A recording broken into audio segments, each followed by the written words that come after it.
Irmãos, hoje é o nosso terceiro encontro. Se Deus quiser, teremos mais dois. Que o Senhor nos ajude aí nessa empreitada que estamos seguindo, certo? Hoje a gente vai falar a respeito, principalmente, de como a gente pode intervir na vida dos nossos filhos. E espero trazer algumas questões práticas também para a gente não ficar só na ideia, só nas ideias. Primeira coisa que eu quero falar sobre na manhã de hoje é a respeito da moralidade, ou em como as nossas crianças reagem, né? Que elas são pessoas e que elas reagem à moral, certo? Então, pense o seguinte, certo? Vou ser até um pouco mais técnico nesse início, mas pense o seguinte: as crianças, elas têm coração. Isso que eu vou dizer agora para você é importantíssimo. Esse coração ele é ativo e dinâmico. O que é que a autora está querendo dizer para a gente? Eu vou até aprofundar mais com algumas outras ideias. Primeira coisa delas: eu e você, nós somos criados à imagem e semelhança, mas nós não somos iguais. E glória a Deus por isso. Certo? Então essa atividade e dinamicidade é que muitas vezes nos amedronta. Mas isso é para a glória de Deus, irmãos. Isso não é para colocar medo no coração da gente, não. Isso é para a glória de Deus. Certo? Aí ela vai lembrar para a gente algumas coisas. Ela vai dizer, são movidos por carência, por motivações, por desejos, por agendas. Então o que na verdade nos amedronta é que, para a glória de Deus, nós temos pessoalidade. Né? A gente não gosta de brincar, né? Uma vez por outra a gente ouve uma frase dessa, que hoje em dia é até complicado a gente falar sobre isso, por conta dessa briga de povos e raças, e que você não pode brincar com uma coisa ou com outra. Mas eu vou correr esse risco. Posso dizer assim, você não é um caminhão cheio, aí vai falar de alguma raça, né? Normalmente a gente fala de algum povo asiático, para dizer que é todo mundo igual. Irmãos, isso não existe, por hipótese alguma. Nós somos diferentes e glória a Deus por isso. Isso é o que isso mostra pra gente, né? Quanto maior a igreja, é até mais fácil de a gente perceber isso, né? Isso mostra na multiplicidade de dons e talentos. O quanto, por exemplo, a nossa igreja é abençoada. Então, se eu fecho os olhos para isso nas nossas crianças, a gente está deixando de estimular determinadas coisas. Então, por exemplo, como é que você sabe se o seu filho tem habilidades musicais até que você comece a estimular isso? Aí você diz assim, mas eu acho tão bonito quem toca algum instrumento. Mas você não coloca um menino para ouvir música, como é que ele vai, digamos assim, estimular? Seu filho nunca percebe, né, ou nunca entende. Por exemplo, se você trabalha com fone de ouvido o tempo inteiro, mesmo que você trabalhe em home office, como é que seu filho vai saber que você ouve música? Olha, normalmente quando eu estou em casa trabalhando, não está em silêncio, a não ser que Bento esteja dormindo. Na verdade, se eu estiver trabalhando em casa, a probabilidade da casa estar em silêncio é muito pequena. Mas isso vem de duas coisas. Primeiro, eu gosto de música. Segundo, Viviane também gosta. E terceiro, agora, irmãos, não é mais não intencional, é intencional e de propósito. Porque talvez, se ele tiver essa habilidade, esse dom, eu quero que ele sirva aqui ao Senhor. Mas o que é que tem acontecido? Você não ouve música, você não estimula isso no seu filho, você diz assim, mas eu queria tanto que meu filho aprendesse algum instrumento. Meu irmão e minha irmã, se você não sabe tocar, você vai ter que pagar alguém para que ensine, né? Eu costumo dizer à minha esposa, eu vou dizer para vocês agora, certo? Milagre só em Jesus. Então, para que haja o aprendizado, você vai ter que investir. Lá em casa, meu pai tinha 2 problemas. Primeiro, ele ouvia música todos os dias. E o segundo problema, eu aperreava ele todas as semanas para aprender um instrumento.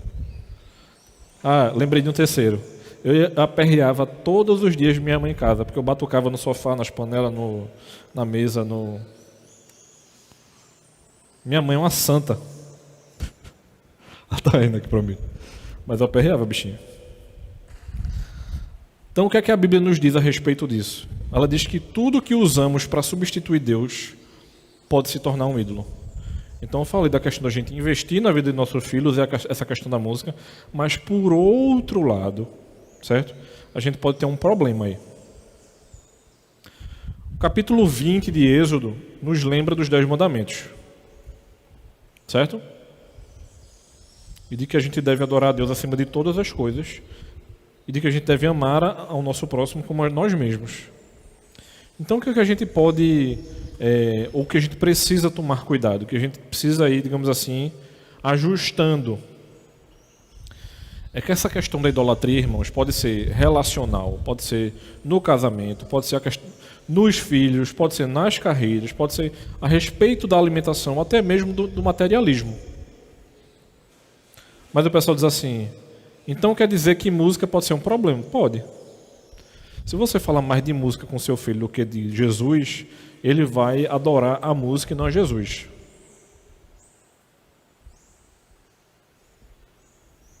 Isso se coloca em qualquer nível ou ambiente.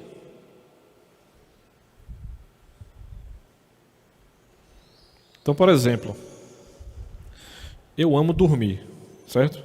Sendo que isso hoje em dia é mais uma utopia do que uma realidade. E quando eu estou precisando dormir, eu lembro do seguinte: Senhor, eu sei que eu estou precisando descansar. Mas a gente pode descansar no céu, né, Pai? Essa é brincadeira, certo, irmãos? Precisa descansar. Mas às vezes eu lembro dessa piada, quando eu estou precisando descansar. Então veja bem. O que é que você acha que eu acho que é melhor? Eu vim para aqui, estar aqui com vocês às 9 da manhã ou ficar em casa dormindo? Você quer que eu fale a verdade ou o desejo pecaminoso do meu coração? Por hipótese alguma, irmãos, às 9 da manhã eu queria estar em qualquer lugar, seja qual for o dia da semana. Nem na igreja, nem em qualquer outro lugar. E o domingo também. Porque eu tenho um segundo problema que eu já falei para vocês. Eu sou muito mais noturno do que diurno. Então, se eu pudesse estar acordado do sábado para o domingo, entre 1 e 3 da manhã, eu ficaria tranquilamente se eu não soubesse que eu tenho que acordar mais cedo para me preparar para vir para a igreja. Mas o nosso preparo para o dia do Senhor começa no sábado e não no domingo. E isso é repassado e demonstrado para os nossos filhos e para as nossas crianças. Então as brigas que tem no nosso coração, os nossos filhos também terão, à sua maneira. Ou você acha que eu nunca briguei com meu pai e minha mãe porque eu não queria vir para a igreja porque meus amiguinhos já estavam brincando no hall do prédio, 8 horas da manhã? E eu já disse para meu pai e minha mãe, eu quero ficar no prédio brincando, não quero ir para a igreja.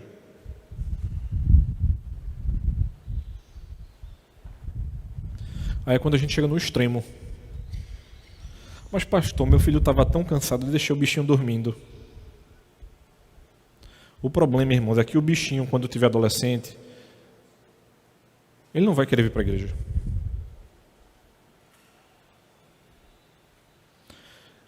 É justamente sobre isso, irmãos. É a gente olhar para o coração do nosso filho e dizer assim, ele é um ser humano igual a mim e a você. E ele reage à moralidade da mesma maneira. Mostrar uma questão a respeito de modelo para você. Veja só. A expressão de dentro para fora, ela tem sido largamente usada para referir a um processo terapêutico. A isso eu chamo de processo centrado na pessoa humana ou antropocêntrico. O aconselhamento redentivo inicia de fora para dentro e age de dentro para fora. É um processo teocêntrico. O homem, por sua vez, reagindo em fé ao toque do Espírito, é transformado de dentro para fora. Quando a terapia diz isso para mim e para você, ela está querendo ser Deus na nossa vida.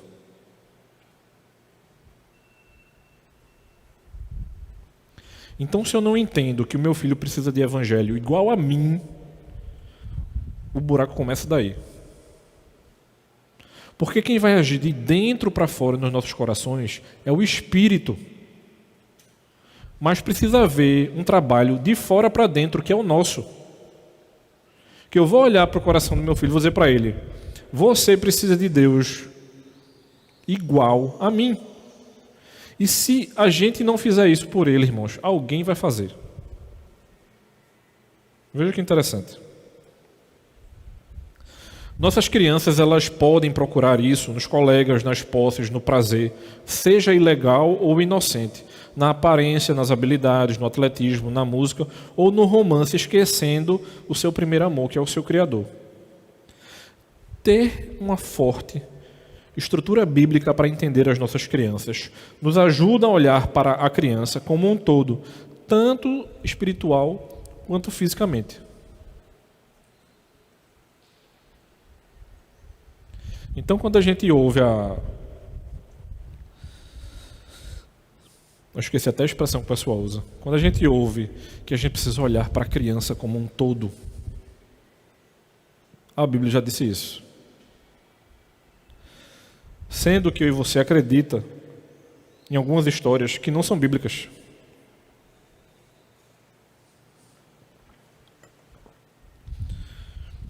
Quando fizermos divisões do ser humano, essas divisões elas são didáticas e não reais.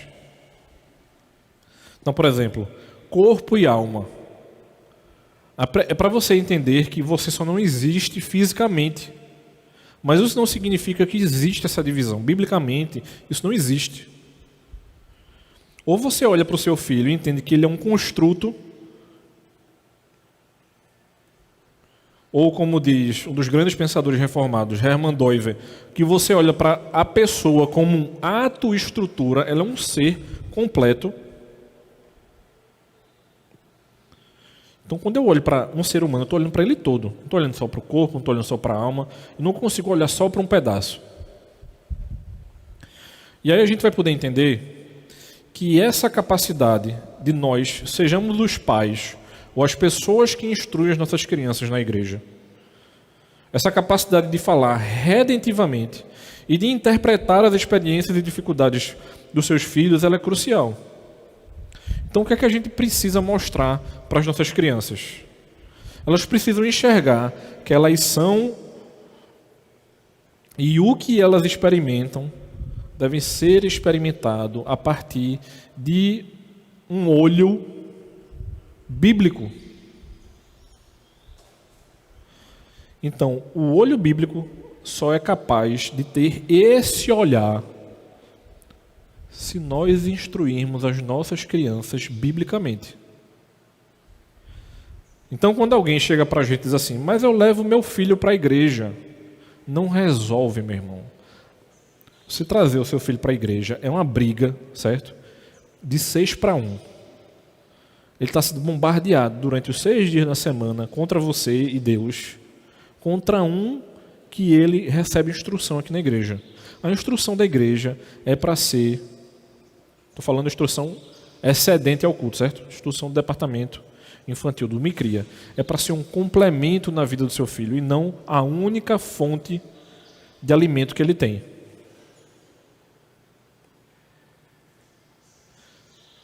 Então vou lhe trazer um dado aqui importantíssimo, certo? Muitas vezes os nossos filhos, eles têm falta de esperança porque eles não conhecem a Deus como deveria. Por isso que nós temos esse boom de crianças com... não é detecção, não. enfim, com esse boom de crianças sendo detectadas, ou diagnosticadas com ansiedade. Biblicamente falando, o nosso filho pode ser ansioso? Pode. Mas se ele conhecer verdadeiramente o Senhor, ele não vai entrar num estágio de ansiedade que ele não deveria. Então, quando a gente olha para isso aqui e entende de que o coração dele deve ser, digamos assim, bombardeado biblicamente para que ele tenha uma visão bíblica da vida. Porque quando a gente fala de cosmovisão, irmãos, a gente está falando de visão de mundo. E essa visão de mundo só se dará de maneira bíblica se ele for instruído pela palavra. Então não existe mistério e milagre, não. Ou a gente instrui os nossos filhos biblicamente, ou eles serão, certo? Tentados pela cantiga ou pelo canto da sereia. Então, quando as crianças aprendem a encontrar sua identidade em Cristo, isso cria uma rede através da qual elas podem entender o sentido da vida. Sabe quando a gente ouve de algum amigo, né? Ou se você tem um filho adolescente, a gente ouve a seguinte frase: mas meu filho está vivendo uma crise existencial. Irmãos, não existe crise existencial para aqueles que estão em Cristo, não. Existe falta de conhecimento. Quem está em crise existencial não conhece a Cristo. Eu estou sendo direto aqui para que a gente entenda o buraco que pode acontecer. Mas eu não estou dizendo que eu vou explicar isso para um adolescente aqui da igreja de maneira tão direta, certo? Quando ele precisa de ajuda a respeito disso, não. Só estou mostrando a você que ele pode chegar nesse buraco. Ok? Então, se eu não trato os meus filhos como indivíduos, e o que é que vai me dar, digamos assim, o que é que vai me municiar para que eu os trate dessa maneira? Pastorear o coração das nossas crianças inclui dar a elas uma visão correta dos seus corações. E quanto mais cedo as nossas crianças entenderem e conhecerem que o seu coração sem Cristo é enganoso, ela não vai entender que ela já vive uma briga constante entre obedecer ao Senhor e a desobedecer. Porque antes que ela desobedeça a nós, como seus pais e seus líderes, elas desobedecem a Deus. Então a desobediência primeira dela é contra o Senhor. E isso vai requerer o que da gente? A construção dessa cosmovisão redentora, onde eles podem ver a Deus como Criador de tudo e tudo apontando para Ele. Então, quer um bom começo para você? Estude com seu filho o Salmo 19. O Salmo 19 não diz somente que os céus proclamam a glória de Deus. Certo? Aí depois de você estudar o Salmo 19 com seu filho, você pode estudar com ele o Salmo 119. Primeiro você vai para o leite, depois você vai para a feijoada, entendeu? Por quê? Porque o Salmo 19 fala a respeito de tudo aquilo que foi criado e que louva quem o criou. Então, a gente instruir os nossos filhos exige falar, exige mentorear e exige caminhar com eles. Isso tem a ver com tempo. Você acha que o departamento infantil da nossa igreja, que o Me Cria, consegue fazer isso em 2 horas no domingo?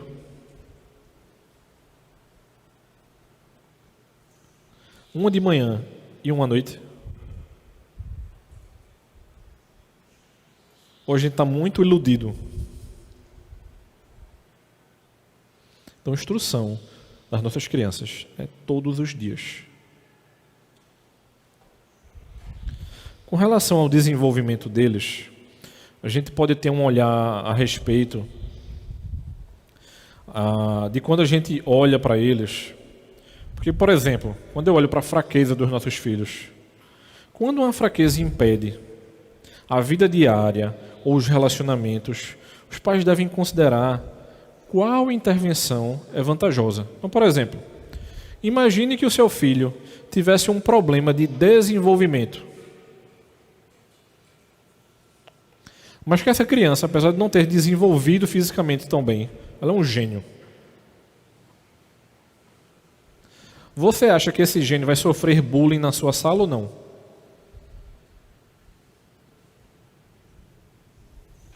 Com toda certeza. Porque se o menino era por exemplo, ter 1,50 m e ele tem 1,10 m, 40 centímetros, eu diria que é muita coisa. Mas o inverso também acontece, né? Tem meninos que desenvolvem demais. Então o menino era para ter, por exemplo, 1,50 m, ele tem 1,90 m. Um menino de 13 anos, irmãos, com 1,90 m, normal, não é. Mas a primeira coisa que você pensa é, daria um excelente jogador de basquete, né? Mas se ele não tiver habilidades esportivas, digamos assim, a primeira coisa que você pensa é, tipo, para que então ser tão grande? Irmãos, se a pessoa é grande ou pequena, Deus está permitindo que ela seja daquela altura. Acabou-se. Mas eu vou ter que pastorear o coração dessa criança que está sofrendo bullying porque ela é o quê? Pequena. Você poderia pensar assim, mas eu poderia fazer homeschooling. Mas não por isso, irmãos. As decisões escolares são muito maiores do que somente porque ela está sofrendo. Digamos assim, estão mexendo com ele na escola. Você pode pensar em trocar de colégio, tudo bem. Mas eu preciso mostrar ao meu filho do porquê ele está sofrendo aquele tipo de pressão, entre aspas.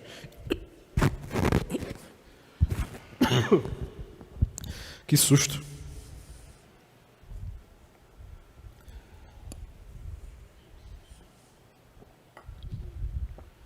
E por que determinadas coisas dessa podem acontecer. Então, assim, quando os meus ideais parentais e as necessidades dos meus filhos colidem, é quando eu preciso que o Espírito de Deus me dê a sabedoria de como proceder. O que é que ela está dizendo aqui? Muitas vezes nós construímos determinados ideais que nas nossas casas não acontecem.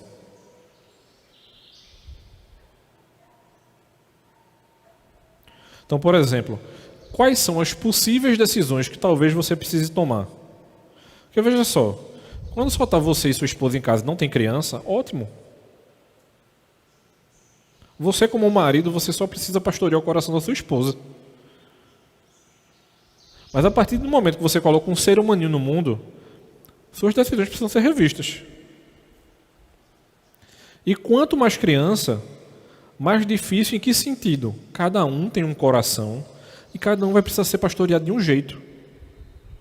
Então pode ser que aquele que cresceu menos, você tenha que cuidar da questão de ele não ter desenvolvido fisicamente, mas talvez, por ele ser muito inteligente, você tenha que controlar a mente dele. E de que ele precisa usar essa mente poderosa que Deus deu a ele para a glória de Deus e não para o usufruto próprio. Mas você só vai conseguir fazer isso com você com tempo em casa. E qual é a nossa tentação nos dias de hoje? Mais dinheiro pode ser oferecido a você se você dedicar mais tempo ao trabalho.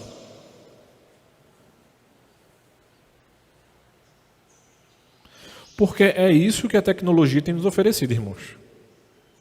Veja que interessante. Nós estamos vivendo um tempo onde digamos assim, a opção de trabalho tem sido diminuída, certo? Não é que a gente tem pouco trabalho, a gente tem pouca opção de trabalho. No meu período de faculdade, houve um boom de cursos. Ou seja, as áreas do saber foram altamente fracionadas e a quantidade de cursos foram aumentadas. Hoje em dia a gente tem começado a receber uma quantidade menor de cursos e quanto maior o tempo oferecido para o seu trabalho, mais dinheiro você põe no bolso.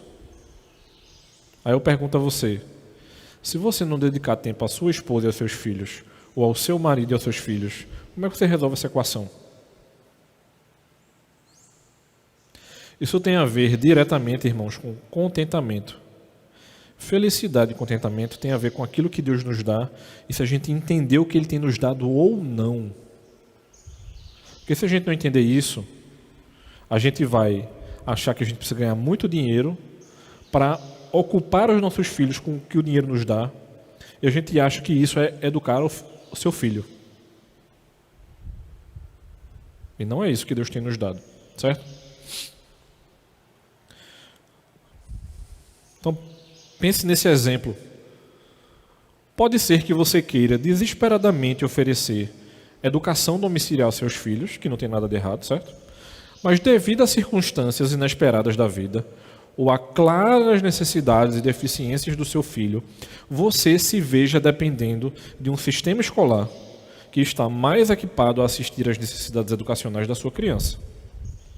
Algumas vezes, o que tememos ser um contentar-se com menos é, na realidade, o melhor plano de Deus. E aí a autora fala isso com mais clareza para a gente, porque a questão de ensino domiciliar é muito mais forte lá nos Estados Unidos do que aqui, né? A gente tem vivido esse boom de ensino domiciliar, mas o que é que muita gente confunde? E eu acho que precisa colocar isso perante o Senhor. Não é perante as pessoas, não, é perante o Senhor. É se nós temos determinadas capacidades. Porque eu acredito que muita gente vai se dar bem com o ensino domiciliar. E eu acredito que realmente pode ser uma bênção. Mas, por outro lado, alguns não terão determinadas capacidades para conseguirem fazer isso. Principalmente se o seu filho for portador de algumas necessidades. Para mim, é a mesma ideia, certo? E isso tem um quê de idolatria, quando a mulher põe na cabeça que o parto dela precisa ser normal. Certo? Para mim, é Deus trabalhando o nosso coração da mesma maneira. Só variando o exemplo aí. Não, mas o parto tem que ser normal. Porque se for cesariana, nem parto é. Minha irmã, o seu filho vai nascer, a bênção está aí. A grande questão é o que Deus vai permitir que você possa oferecer à sua família. A grande pergunta é se está tudo bem na sua casa. Estão todos com saúde? Ou mesmo que não esteja tudo 100%, o Senhor tem provido as suas necessidades? Você tem colocado diante de Deus esse tipo de decisão? Porque toda vez que alguém aqui na igreja engravida pela primeira vez, né, ela é bombardeado de perguntas, né? E eu costumo brincar com minha cunhada do seguinte, e isso é brincadeira, viu? Pelo amor de Deus. Minha cunhada, ela é doula. E minha piada com ela, né, obviamente lá atrás, eu vou dizer, eu vou ter 3 filhos e vai ser os 3 cesariana. Mas vocês acham que eu estava querendo, digamos assim, simplesmente afrontá-la? Era simplesmente para brincar com o coração dela, irmãos. Para dizer assim, ó, minha irmã, vai ser da melhor maneira possível. Se Deus permitir que seja natural, ótimo, bênção. Mas se Ele não permitir, vocês acham que eu vou ficar angustiado, vou permitir que o coração de Viviane entre em determinada angústia, porque o Senhor não permitiu que tivesse sido natural e tivesse que ser cesariana? Então esse tipo de coisa que nos é apresentado, da mesma forma que chega a nós, não é para você rebater ou ficar chateado, você precisa colocar isso em oração. Eu estou usando o exemplo educacional, estou usando o exemplo da questão de gravidez e de nascimento e tudo mais, mas isso se aplica, irmãos, em qualquer situação. O problema é que muitas vezes nós, como pais, colocamos determinados patamares e às vezes a régua é tão alta que o nosso cônjuge não atinge, os nossos filhos não atingem e a gente passa o resto da vida frustrado, como se aquilo ali fosse o ideal e Deus nunca colocou aquela régua para a gente. Se existe uma régua importante na nossa vida, irmãos, é a régua da santidade. E ela é bem alta. E a gente só atinge por conta do sacrifício de Cristo. Mas isso não nos isenta de buscarmos ser santos. Porque o chamamento à santidade é o mesmo o tempo todo e o dia inteiro.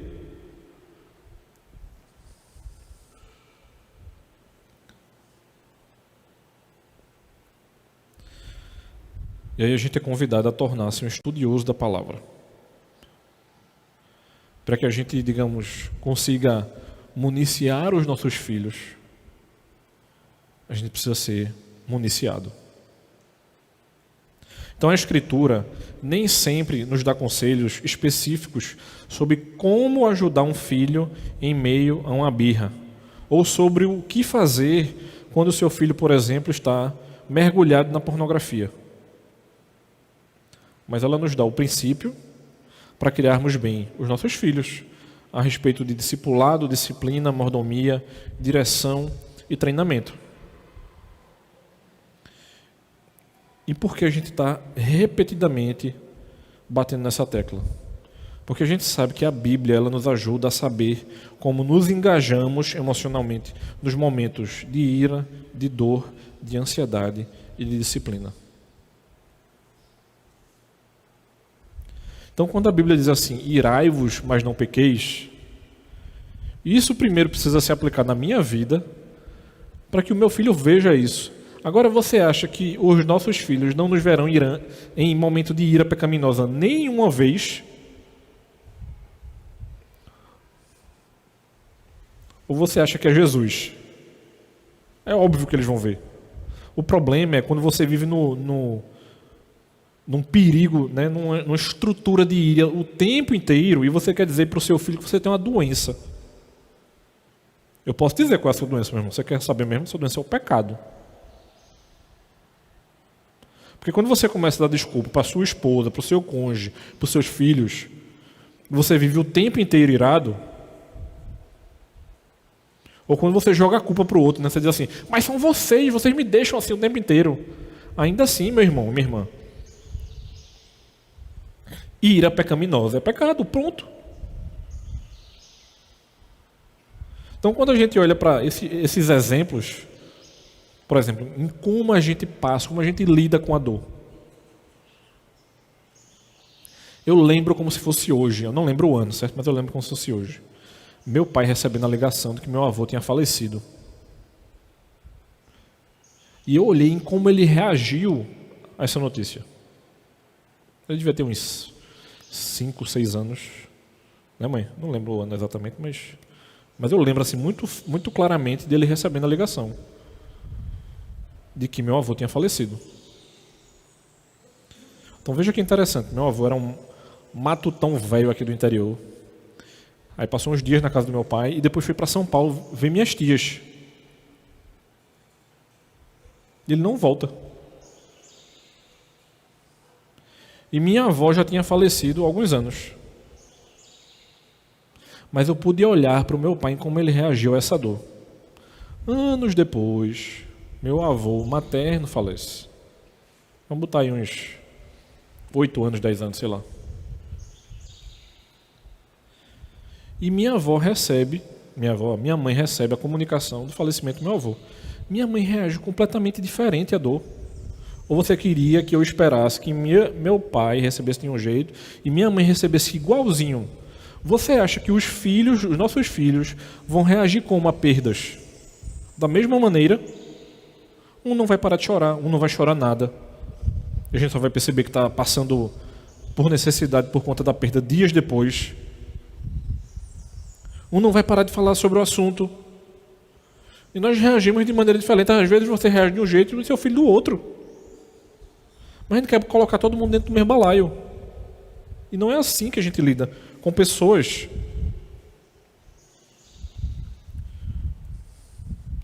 Criação de filhos proativa ao invés de reativa. Aí eu quero contar uma historinha para vocês. Veja o que Spurgeon vai dizer. Pelo menos o pessoal diz que essa história foi ele que disse, certo? Ouvi falar de um homem que disse não gostar de predispor seu filho. Portanto, ele não lhe falava nada sobre religião. O diabo, porém, estava bastante disposto a predispor o rapaz, Por isso, logo cedo, o filho aprendeu a falar palavrão, embora seu pai tivesse uma objeção tola e perversa em ensiná-lo a orar. Se alguma vez sentirdes que vos compete não predispor um pedaço de chão, semeando boa semente sobre ele, podeis estar certos de que o joio não imitará a vossa imparcialidade? Onde o arado não vai e a semente não é semeada, as ervas daninhas certamente se multiplicarão. E se as crianças não forem treinadas, todo tipo de mal brotará em seus corações e vidas. O que é que Spurgeon está querendo dizer para a gente, irmãos? Ou você toma a rédea da vida da sua família e faz isso de maneira ativa, ou o mundo fará isso por nós de maneira bem legal e bonita. A briga é essa. Então, quando nós combinamos os princípios bíblicos com o conhecimento íntimo que temos dos nossos filhos, você está indo bem no caminho para ser um pai ou uma mãe proativa. A partir do momento que a gente decide oferecer padrões bíblicos aos nossos filhos, antes que eles estejam imersos nas dificuldades e não nos padrões pecaminosos. Isso é o que muitas vezes a gente faz. A gente só deixa para entrar no problema quando o buraco já está fundo. A gente precisa falar do problema para os nossos filhos antes que ele entre.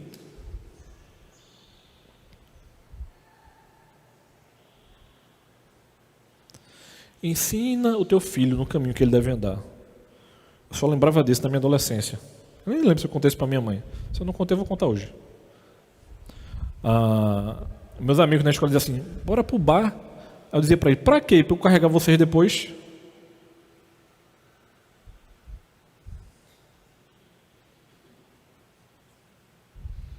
Alguma coisa tinha ficado na minha cabeça, vocês concordam? Meu problema, irmãos, não era entrar num bar, não, porque eu sei que eu não tinha problema nenhum em entrar num bar, não. E nem meus pais ficariam escandalizados. É porque eu não queria ver a cena da degradação dos meus amigos.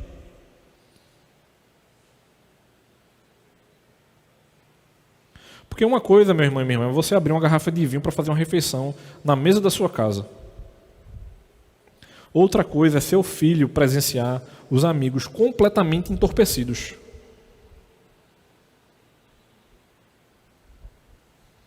E eu tenho certeza que você já viu muita coisa nessa sua vida. Eu lembro como se fosse hoje, certo? No início da minha juventude, eu tinha uma banda, e a gente foi tocar lá no Recife Antigo, lugar maravilhoso, não tem nenhum problema lá, tô brincando. E a gente ia abrir um show para uma banda de São Paulo, já contei isso para algumas pessoas aqui na igreja, e o abençoado lá eu não sei se foram os 3, enfim, eram 3 pessoas da banda. Os caras queriam, qual era a droga que eles queriam consumir? Cheirar cocaína. E não acharam. E encontraram crack sendo vendido lá pela região. Olha, eu nunca vi 3 pessoas tão translocadas na minha vida feito naquele dia. Eu não sei nem como eles conseguiram tocar naquela noite. Aí você para e pensa. Se um dia o meu filho presenciar isso e ele tiver instruído, você acha que ele vai pensar o que da vida dele? Ele vai dizer, eu não quero isso para a minha vida. A primeira coisa que ele vai pensar é dizer, eu não quero isso para a minha vida. Que eu não preciso estar predispondo o meu espírito a entrar num nível de loucura para conseguir realizar uma coisa que era para eu realizar na normalidade.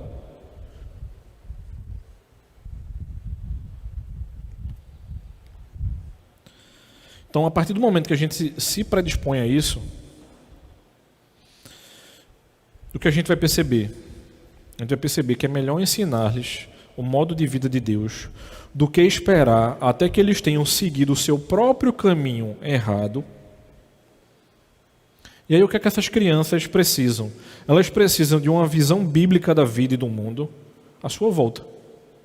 Uma visão que se estenda a todas as áreas da sua vida e a todos os problemas que ela possa enfrentar. E, irmãos, eu não estou falando de que a gente não pode ter humildade, pode não saber de algum assunto. A gente não é o bichão, não, que sabe de tudo, não. Porque se Bento chegasse para mim e fosse um pouquinho maior e perguntasse assim, pai, mas isso aqui, a respeito de um tema jurídico, por exemplo, eu dizer, bora conversar com o tio ou tia fulana de tal, porque eu não sei responder isso. Agora, se ele me perguntasse para o problema a partir de um viés bíblico, eu até poderia dizer para ele, a grosso modo, muito provavelmente, a gente vai responder isso aqui, mas a gente pode confirmar conversando com o tio ou a tia fulano de tal. Agora pare e pense comigo. Se você não consegue conectar a sua profissão com a Bíblia, a gente tem um problema muito sério aí.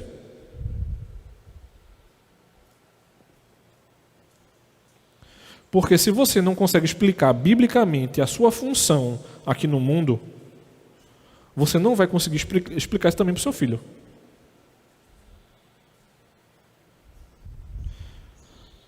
Porque é isso que está sendo apresentado a gente. Biblicamente, irmãos, é para toda a nossa vida estar sendo submersa pela luz da palavra. Isso não significa que todos os detalhes da sua profissão a gente tenha exemplos claros na Bíblia.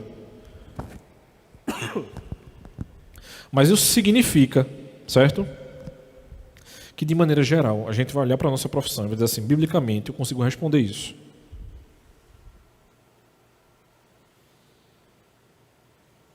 Então, por exemplo, se eu não fosse pastor e fosse um policial, será que nós conseguiríamos dizer para os nossos filhos a função do magistrado civil? Porque não entra só os juristas não, irmãos. Entra a segurança também. Existe alguém que deveria estar fazendo a lei e cumprindo, e existe alguém que faz com que essa lei seja o quê? Cumprida.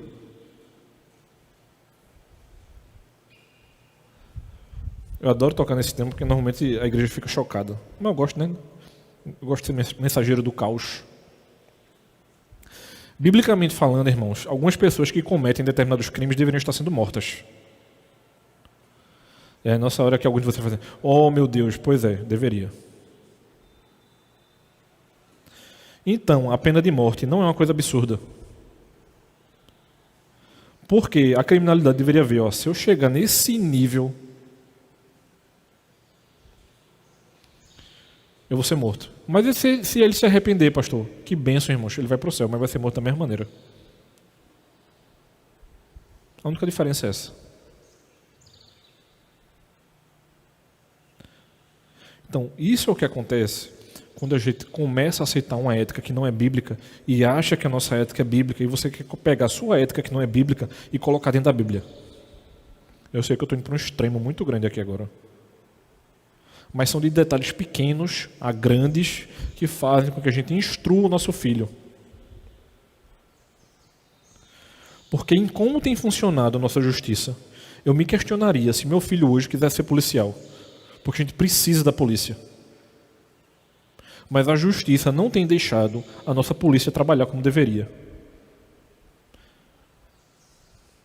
Aí você para e pensa, mas e os policiais corruptos? Deveriam receber a mesma pena que pessoas que não cumprem a lei. A questão é essa, irmãos. O problema é que a nossa sociedade hoje tem oferecido para nós soluções pecaminosas. E a gente tem abraçado e tem dito, que maravilhoso.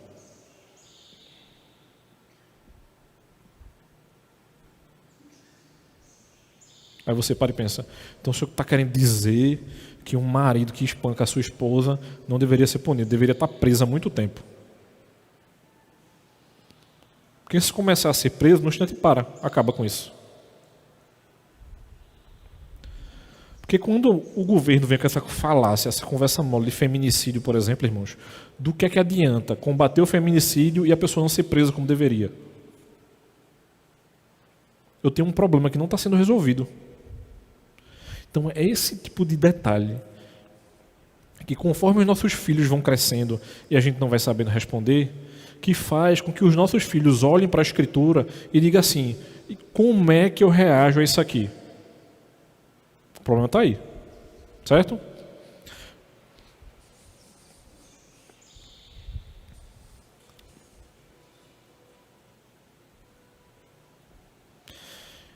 E aí, última frase aqui do slide. Então, se você não compartilhar uma perspectiva bíblica com ele, outra pessoa irá compartilhar a dele e você pode não gostar do que ele tem a dizer.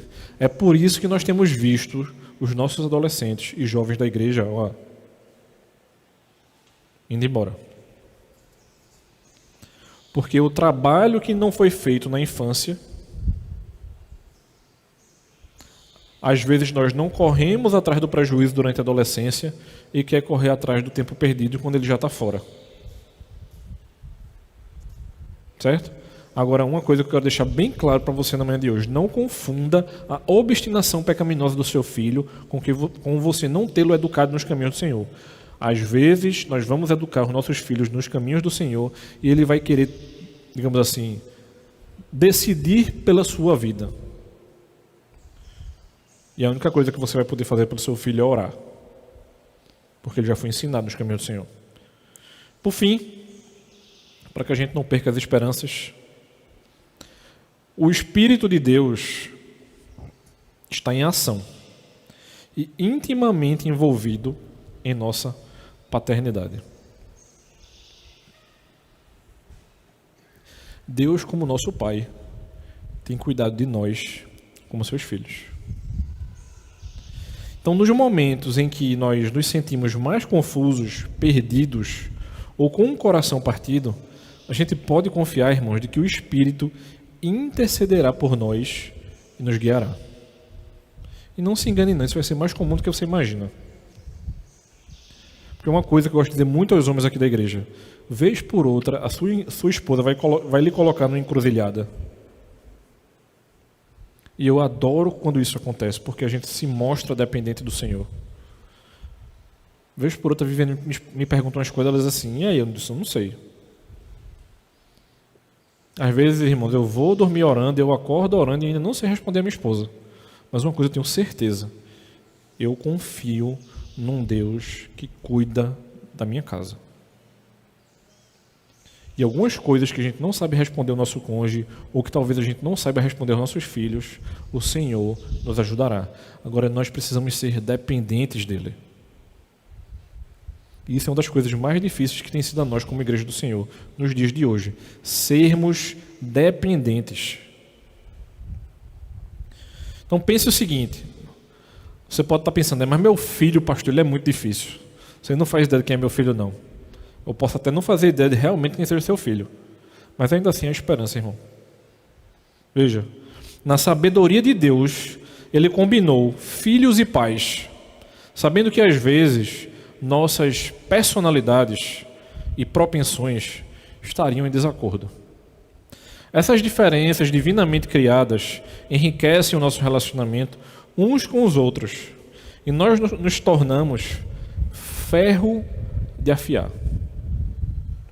Sabe aquela pessoa que você diz assim: mas fulano tem a personalidade difícil, né, rapaz? Aí vez por outro alguém me fala isso, né? Aí eu olho para a pessoa e diz assim: mas como eu a amo, né? Deus não mandou a gente amar as pessoas que são fáceis, não. A gente também as ama, certo? Mas as pessoas difíceis ao nosso redor também devem ser amadas. Porque eu preciso ser instrumento de bênção e graça na vida daquela pessoa. O que é mais fácil? A gente deixar de se relacionar ou comprar a briga do relacionamento? O problema é que quando essa pessoa difícil é você ou o seu filho. Ou os dois, né? Às vezes acontece, né? Quando é os dois. Vez por outra eu gosto de lembrar alguns irmãos aqui na igreja. Isso que minha mãe ou meu pai, enfim, né? O que meu filho fez. Aí eu olho pra cara e diz assim, mas tu não é igualzinho. Tu tá reclamando de uma pessoa que é muito parecida contigo. E faz as mesmas ou besteiras muito parecidas. E tu tá reclamando. Por fim, irmãos, para a gente encerrar na manhã de hoje, a sua família, ela deve ser distinta. Deus lhe deu a sua palavra para guiá-lo e seu espírito para lhe dar poder. Minha pergunta é, onde está o seu poder? Em você? Na psicologia? Na pedagogia? Ou em Cristo? Todas as três primeiras são úteis, mas serão pontos de fracasso a partir do momento que elas se tornam um fim último de resolução na sua vida. Ok? Alguém quer perguntar alguma coisa? Eu estou sem microfone aqui, mas eu farei todo o esforço para ouvi-lo. É porque desligaram aqui, Matheus. Tem outro aqui? Alguém quer perguntar alguma coisa? Fale agora ou cale-se para sempre. Não estou brincando. Irmãos, vocês podem mandar perguntas para mim. Eu não usei só o livro, certo? Que eu tenho usado como livro-texto para lecionar a aula para vocês hoje, né? Que é o até esqueci. Criando Filhos pela Fé, certo? Estou usando esse livro aqui. Ó. Criando Filhos pela Fé e não por fórmulas, certo? Usei alguns outros e um deles, né, que eu mostrei aquele modelo para vocês, foi o Prática do Aconselhamento Redentivo. Ok? Vamos orar? Santo e eterno Deus, nós te agradecemos, Senhor, pela instrução da Tua palavra, Pai. Por saber que Tu tens cuidado da Tua igreja e saber que temos sido mantidos pela Tua graça, Pai. O nosso lar tem sido mantido pelo Teu amor por nós, os nossos filhos têm sido sustentados pelo agir do Teu Espírito, ó Senhor. Nós Te pedimos, continuamos a Te pedir por isso, ó Pai. Cuida dos nossos lares e que possamos educar as nossas crianças para a Tua honra e glória, Pai. Em nome de Cristo é que Te oramos. Amém.